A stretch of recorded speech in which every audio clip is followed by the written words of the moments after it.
It's time for a little geography, a trip to the periodic kingdom and the molecular creatures lurking there on Science Without Walls.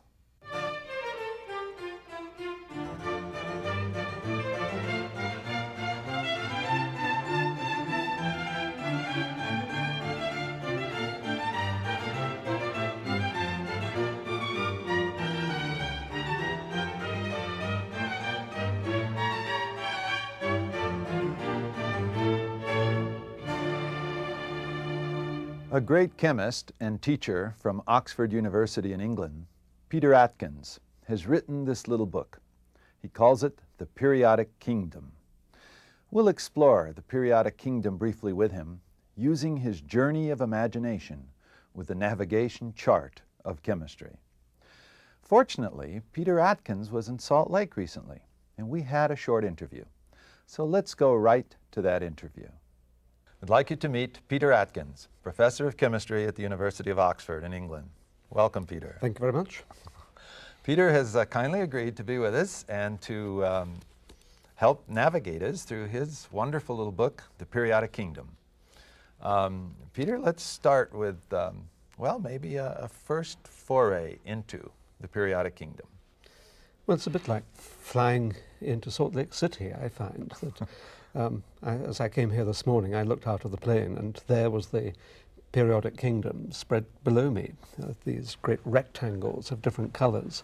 And all you've got to imagine really is that instead of there being a country down there, there's a collection of chemical elements all laid out in this extraordinary pattern. I think the periodic table, as chemists think about it, is one of the most extraordinary landscapes that has ever been conceived, although it's not always presented that way. Right. Normally it's presented as the thing that hangs on the classroom wall, and it strikes horror into people. But in fact, if you think of it as a country to visit, which is the theme that I try to develop in this book, then the whole place becomes alive. That as you fly over it, it's like really flying over the United States. It's really the United States of the Sure. elements. The 48 states. Yes, well, Right. However, and sort of hydrogen is not quite like Hawaii, but it's Right. It's out there somewhere. He'll be back. Peter shows us that the chemical elements are not a random clutter of entities, but instead display trends and lie together in families. He uses a three-dimensional periodic table to help us view the kingdom's landscape, or chemical scape, its properties. Using atomic mass as the third or vertical dimension, we see that mass roughly increases as we go through the periodic table. No great surprise.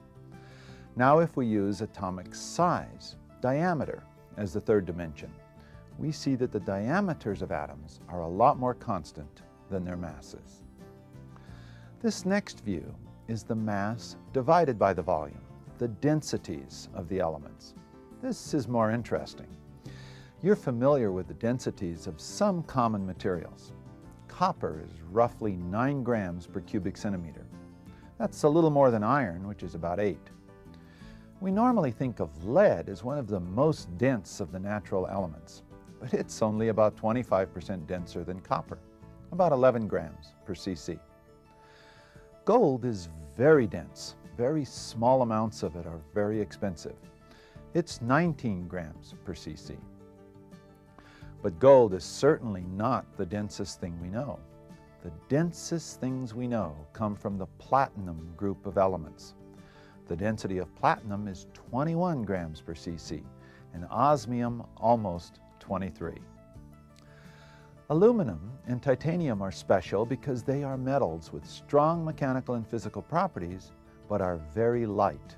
Aluminum is less than 3 grams per cc, and titanium about 4.5. That's why we like to make airplanes out of aluminum and titanium.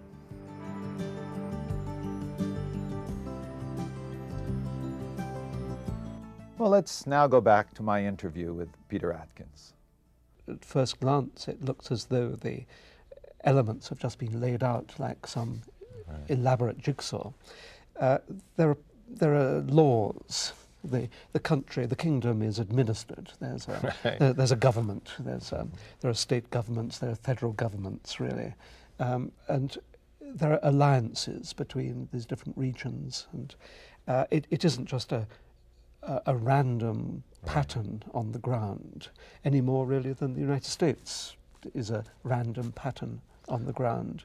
There are regions with different personalities. We can take electrons from some atoms to make ions, which then have a positive charge.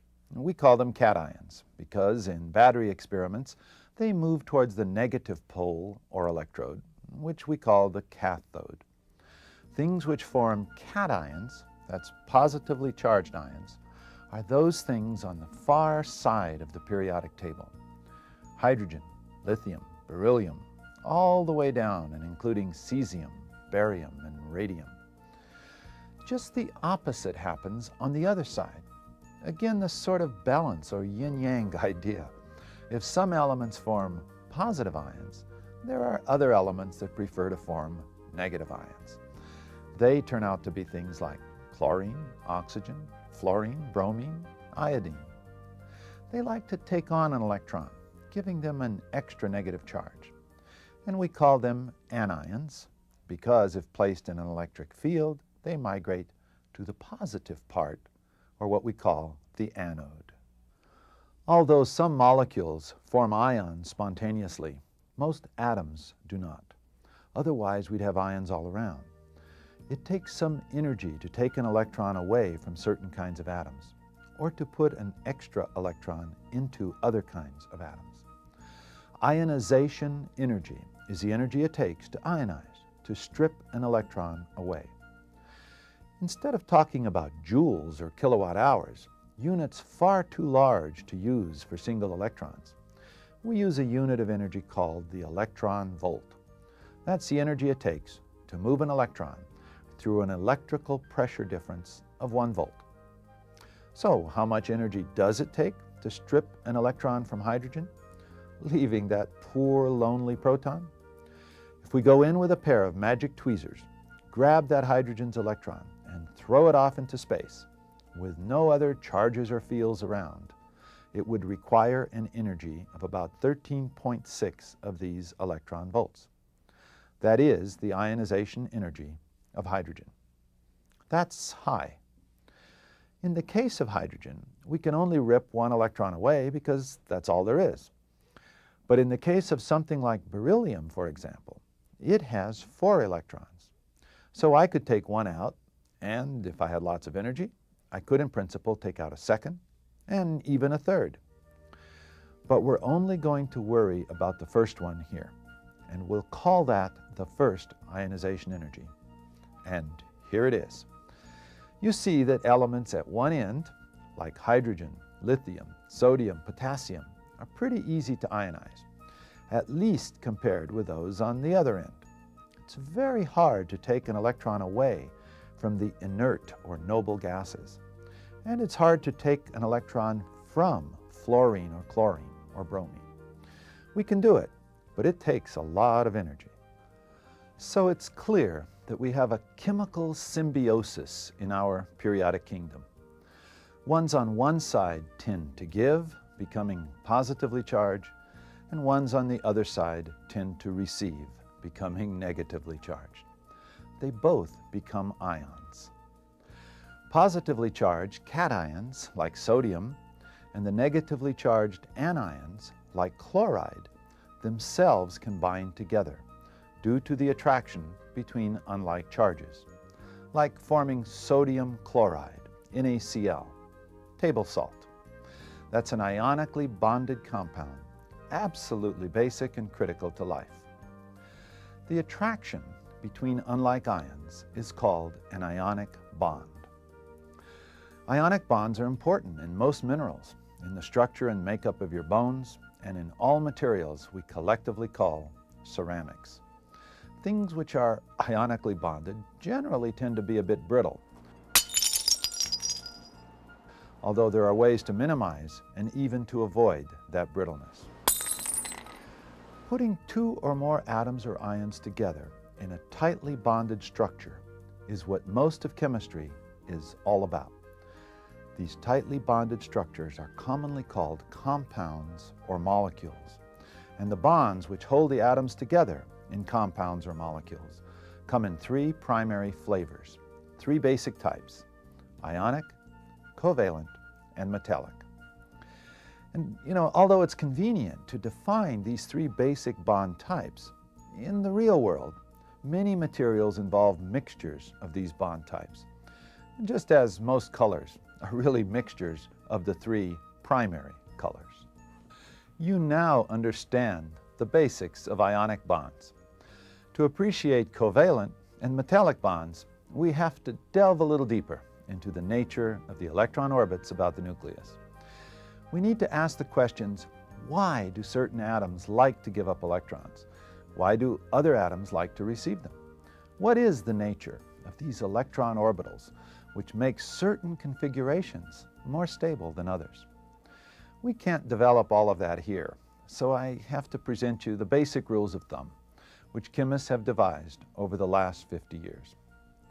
Let's start with the inert gases on the far right of the standard periodic table. Helium has 2 electrons.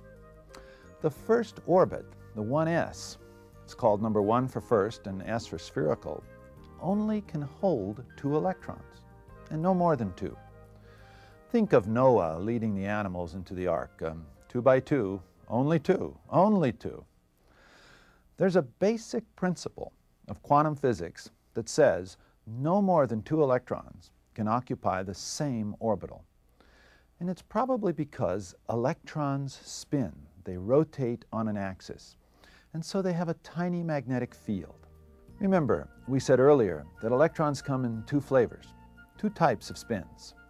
So 2 electrons in the same orbital must have opposite spin. If they didn't, or if there was a third electron, it would be magnetically repelled and would have to be accommodated in another area or region of space, in another orbital. Well, when an orbital has those 2 paired electrons, it tends to be stable. If it only has 1 electron, it is much less stable.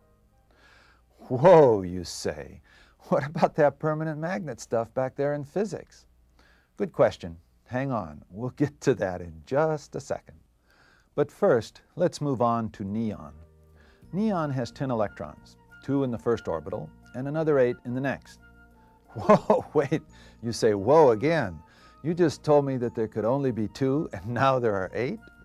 Well, yes and no. It turns out that the 8 aren't all in the same orbital.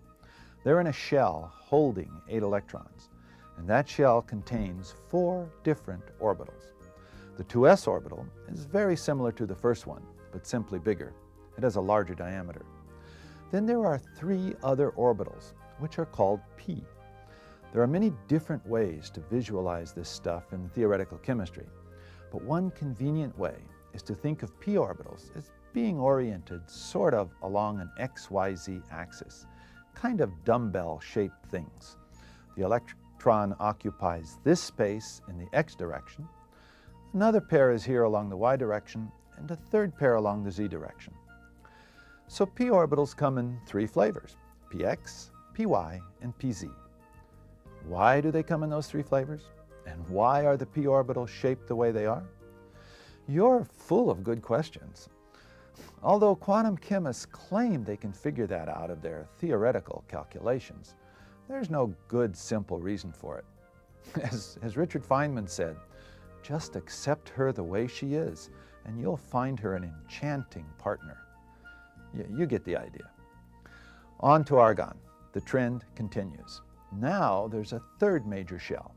We call it shell number 3. Within that shell, there's a 3s, and there are 3 3p's. So now you begin to see the fine print in the periodic table. Helium is 1s2. That means 2 electrons in the 1s orbit. Neon is 1s2, 2s2, and 2p6. We don't actually separate the px, py, and pz here. We often lump them together into p and say there are 6 of them. But you know that there is a fine structure to that p orbital. because electrons come in twos, only two. So argon has a core of electrons that is identical to neon, but in addition, it has a spherical 3s2 and an XYZ dumbbell-shaped 3p6. This can get very artistic and symmetrical as you start to consider the shapes and symmetries of these orbitals. Now let's jump to the left side of the table. Hydrogen, 1s1, no big deal. Nobody ever said that you can't have only one electron in an orbital. Lithium, 1s2, 2s1. Again, so far so good. Beryllium, 1s2, 2s2, no problem. But when we get to boron, there's an extra electron to accommodate, and it goes into 2p1. We don't know whether that's px, py, or pz. In fact, it really doesn't matter because the atom is tumbling in all directions. So who knows or cares what's x, y, and z? We just know that those three orbitals have to stay out of each other's way. Well, now it gets even more interesting. Carbon is 2p2. Well, is that 2px2 or 2px1, 2py1? What is carbon's 2p structure? Well, let's postpone that question for just a moment and go on to oxygen, 2s2, 2p4, and fluorine, 2s2, 2p5. Stick with fluorine for a second. Fluorine is at the far right. It likes electrons. It likes to become an anion. And now you can see why. If we accept that neon is stable with that 2p6, then if fluorine takes on just one electron and puts it in that final 2p position, it now looks just like neon from an electron point of view. The only difference is it has an extra electron, so it has a net negative charge. It can't be exactly like neon because the stability of all of those electron orbits depends on their interaction with the nucleus. And since fluorine has one less proton in its nucleus than neon does, they can't be identical. But there are many similarities between fluoride and neon in terms of the shape and configuration of the electron orbits and their great inertness. This tendency for things to give up or take on electrons is called the valence, and it's noted on the periodic table. Fluorine has a valence of -1, oxygen -2. Now back to the left side again. Lithium would really like to have that 2s2 shell filled, but it only has one. And it turns out to be easier to give that one away than to take on another one. In fact, the 2s2 by itself wouldn't really be that stable. It would need a 2s2, 2p6, and that would mean 7 more electrons, and that's pretty improbable and unlikely. So lithium sort of shrugs its shoulders, gives up, and says, take it. It ends up with a 1s2 and a charge of +1. Beryllium behaves similarly. It has a 2s2 filled, but it would really like to have that whole shell filled. It can't take on 6 2p's, that's just too hard, so it actually gives up both of its electron children and stays with a 1s2. Some atoms give up and receive electrons to become ions. Those ions then bind together due to unlike charge attraction, and that's the ionic bond you saw earlier. To get to the other two basic chemical bonds, we have to keep going. Stay with me. Now back to carbon. Carbon is unique and special. Carbon finds it hard to give up or to take on 4 electrons. We're happy it's that way, otherwise you and I would not be here. It has 4 electrons in that second generic shell, 2s2, 2p2. Carbon is sort of the ultimate elemental compromiser. We say it hybridizes, sort of combines or averages its 2s and 2p electrons. In most situations, carbon compromises and shares. This electron sharing process is another key principle to chemical bonding and to the formation of molecules. When different atoms, or even the same kind of atoms, share electrons, we say that there is a covalency, a cooperativity, a sharing. and we call it a covalent chemical bond. And it's not unique to carbon. Back to hydrogen for a minute. Could hydrogen share with another hydrogen? You bet. That's exactly what it does. The hydrogen that we normally talk about, hydrogen gas, is not the element hydrogen. It's not the atom hydrogen. It's the molecule hydrogen, H2 or HH. This covalency results in a new combined electron orbital for the hydrogen molecule. We call this new home for electrons a molecular orbital. It turns out a similar thing happens with oxygen. Look at those 2p4 electrons of oxygen. Instead of assuming that one of the 2p suborbitals is empty, let's assume they each have an electron. Assume another oxygen atom nearby is configured exactly the same way, except that its two outer electrons are spin down instead of spin up. Then why can't those two oxygen atoms just get together in a friendly cooperative fashion and simply share their spin up, spin down electrons in those partially filled p orbitals? They can, and that's exactly what oxygen does. The oxygen gas you breathe is oxygen molecules, O2, held together by this double electron sharing, this double covalent bond. Nitrogen actually gets together with another nitrogen in the same way to form N2, normal nitrogen gas. Each nitrogen shares 3 electrons, though, forming a triple bond. Well, there you are. First ionic bonds, and now covalent bonds. That's 2/3 of chemistry. Just like that. Good work. But it turns out that just as in the real world, sharing is rarely a 50-50 proposition.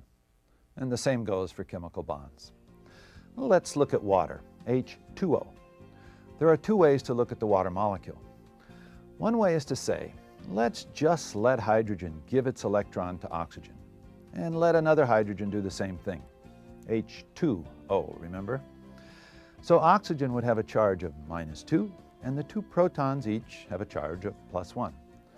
The 3 ions would interact electrically, electrostatically, and we have water bonded ionically, like this. And that happens, partially. Now let's assume that oxygen's 2p electrons look like this, and 2 hydrogens come by with their 1s electrons looking like this, and lo and behold, why don't they share?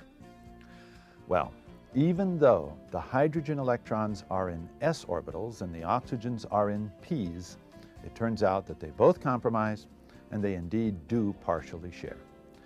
The bonds in water are described as partial covalent bonds.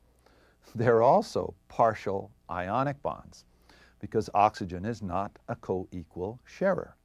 It wants those electrons so much that it takes a disproportionate share of them. And the result is that water is a polar molecule, meaning that the oxygen end is slightly negative because it has those 2 electrons a little more often, and the hydrogen end is partially positive because each hydrogen has partially given up its electron. Little del, a new symbol for our list, means the charge is less than 1. It's a partial, a statistical charge. Well, if we can have H2O, why can't we have H4C? Why can't each of those 4 carbon electrons somehow share with each of the 4 electrons in hydrogens? They can, and they do, and the result is H4C or CH4, methane, and that's a gas. Here we've let a single bar or line refer to the carbon-hydrogen covalent bond. And there's nothing keeping carbon from binding with itself. Let's say 2 carbons each decide to share 1 electron each. They still each have 3 more electrons to deal with, so why not simply collect hydrogens around them? They can, and they do, and the result is this interesting molecule with 2 carbons bonded to each other, and each of the carbons bonded to 3 hydrogens, C2H6, and that's ethane, also a gas. All right, I hear you asking, why can't carbon share more than one electron each? Well, it can, and it does, forming ethylene, as in polyethylene, and even acetylene, used in torches and for welding. But back to carbon-hydrogen molecules. The next ones you know well. If you're a smoker or a camper, you'll often use butane. Propane and butane are gases. Then we get to pentane, and surprise, it's no longer a gas, it's a liquid. These molecules contain covalent bonds, the sharing of electrons. The shared electrons are in a new kind of orbital, a molecular orbital. Molecular orbitals have different shapes than our normal S&P atomic orbitals. We call these carbon molecular orbitals sigma and pi orbitals, two more Greek symbols, sigma and pi. And there you are, ionic and covalent bonds. 2 out of 3 isn't bad. Ionic and covalent bonds cover most minerals and molecular solids, such as plastics and the molecules of biology. We'll get to number 3, the metallic bond, next time. Start to think of a strange hybrid of ionic and covalent. And remember, all of this molecular action relates back to those atoms in Peter Atkins' periodic table. We'll conclude with a brief comment from Peter.